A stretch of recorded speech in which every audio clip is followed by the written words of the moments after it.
এই যে আফারা, আমার হিংসা করে কোনো লাভ নাই। এই যে দেখতে পারতেছেন হিরো আমার শাকিব খান। আমার শাকিব খান দিন দিন জাতির ক্রাশ হয়ে যাইতেছে।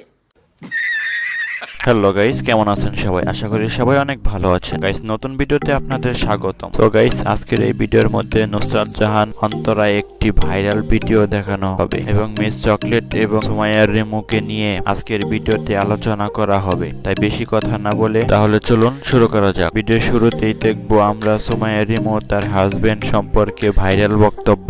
সব মেয়েদের চাহিদা বাড়ছে যে আমার জামাই নাকি অনেক সুন্দর, অনেক ফর্সা, গালগুলা টমেটোর মতো, চোখ দুইটা ময়ূরের মতো। শোনা, তুমি কোনো কথা কই না, আমার কথা কইতে দাও।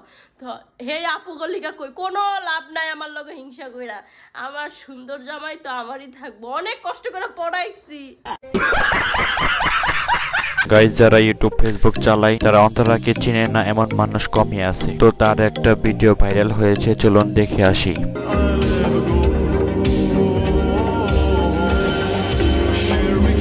গাইস, আমার মনে হয় না মিস চকলেটকে নিয়ে নতুন করে কিছু বলতে হবে, কারণ তাকে নিয়ে সোশ্যাল মিডিয়ায় কিছু না কিছু আপলোড হতেই থাকে।